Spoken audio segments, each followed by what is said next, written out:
Remember when we took the Idaho Falls Community Survey? We got the results back already. Mm-hmm. This was like a couple, maybe even 3 weeks ago now. I feel like such a loser for not saying this sooner. So, being the complete slackers we are, we ran the whole thing through ChatGPT and said, just give us the takeaways. Mm-hmm.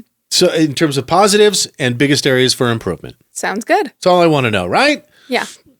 You can go read it yourself if you want. I personally didn't put any work in. I let Mike do all that. So I'm excited to hear. This literally took less than 10 seconds. It's amazing. It's pretty cool. Biggest positives, high satisfaction with city services. Okay, that's fair. 76%. Mm-hmm. Excellent marks for the quality of city services. Customer service by city employees, 74%. Public information services, 63%. So that's pretty good. Strong sense of safety. 93% of residents feel safe in their neighborhoods during the day.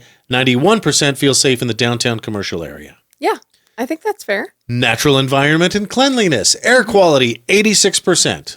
Yeah, the air here is pretty darn good, especially if you've ever been to anywhere in California, like the LA area. Mm-hmm. It is so smoggy and grimy. Even Salt Lake in the winter with their inversions, damn. It can be bad. Driving in, you can see it. Yeah. You can literally see the shitty air sitting in the valley. Yeah, it sucks. Yeah.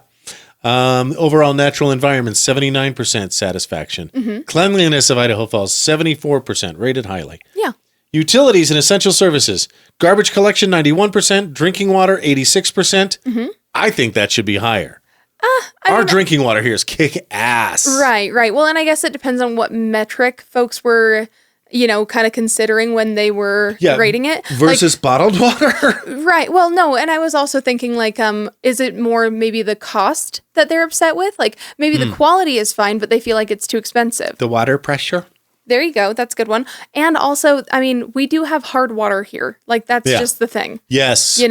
So if you're a soft water girly, maybe you don't like the water quality here. And have we talked about those little things that you can buy from Amazon for like $40? I don't know if we have, but yeah, those little soft water filters that go directly on your shower head. Yeah. Brilliant, by the way. Yeah. Mm-hmm. If you don't want to install a water softener or reverse osmosis system. Right.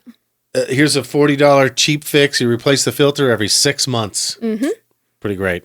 Should we put it? Let's link that. We'll link it. We'll link to it. You know what? That's a great idea. To it on Amazon in this post. Yeah. Okay. Biggest areas for improvement. Mm-hmm. Economic development and job opportunities. We called it. Yeah. We so called it. Yeah. It's a pretty tough job market out there for a lot of folks. Mm-hmm. So I'm not surprised to see that one on there at all. Cost of living scored the lowest. That doesn't surprise me either. 36%. Yeah. Especially if you've been here for a minute. I was born and raised here, and cost of living here has skyrocketed. I would say ever since 2020, but even before that. Yeah, even before that, it was definitely going up. But, that's really what hockey sticked it. Yeah. And, it's so different for, cities like New York and LA because you know what you're getting into when you move there. You know it's going to be expensive. Right. And also, it's expensive because you get very specific amenities based on the location. Yeah. LA is on, it's got a bunch of beautiful beaches and it's sunny all the time and stuff like that. New York has all kinds of cool cultural stuff that you can't get anywhere else. So you get why there's that cost of living there.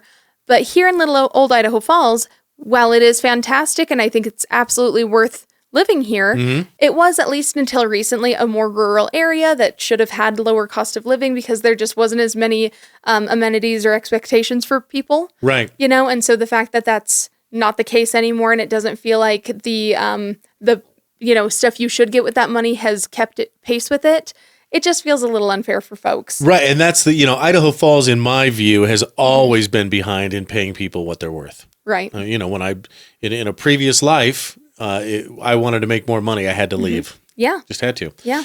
Housing and neighborhood design, not a lot of fans. 16% rated the availability of affordable quality housing. So that's sort of like the job creation and affordability of the city in general. Right. Housing, yeah. All right. Well-planned residential growth rated 24%. I definitely know specifically of some of the frustrations they're talking about. Yeah. But let's still give it a little more than 24%. I get that. But also, I think it depends on how often you're in there dealing with it. Yes. Because as someone who's constantly caught in rush hour every day of the week, It's really frustrating. And that's the last thing. Public transportation and traffic flow. Bus or transit services, 31% satisfaction. Traffic flow on major streets, 28% satisfaction.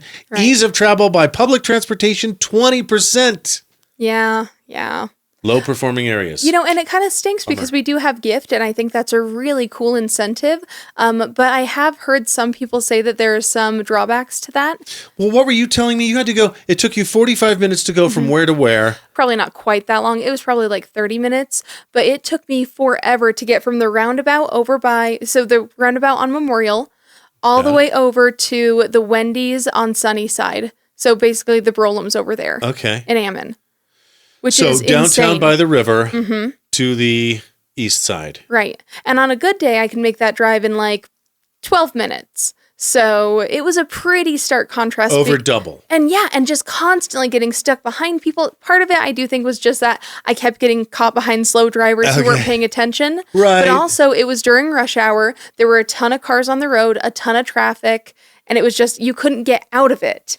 And we've sort of talked about how we give 1J drivers a hard time, and so does everybody, and they often deserve it. Yeah. I'm not even gonna, right. Soften that blow, Rigbyites, 1Jers. If you're offended by that, go ahead and put it in the comments. But I know that we get shit from people in Salt Lake City for having Idaho plates and driving a little slow and acting a little confused because they just go at a faster speed. They're prepared to go at a faster speed and be more aggressive on I-15, 200 miles south. Yeah, but the thing about Utah drivers is that they are careless. But I'm just saying, yes, there are still some people in Idaho Falls, Idaho, who are not used to going the correct speed and being as alert and aware. And I don't want to say aggressive in a bad way, but aggressive in a go, dude. At least in their follow through. Right. There have been lots of times when I've been behind someone and they put their blinker on to merge somewhere and then they just don't for ever. Yeah. Yeah. If you're telling me you're going to do the thing, signal, do the damn thing. Go. Yeah. In bigger cities, they go, then signal. Right. In bigger cities, the minute you fly into Vegas and start driving, you realize, everybody's driving is predicated on the assumption that I don't want to get into a wreck either. Right. Yeah. Yeah. And if I'm going to get over, I'm just going to stick my nose in, and I know you won't want to crash into me. Yeah.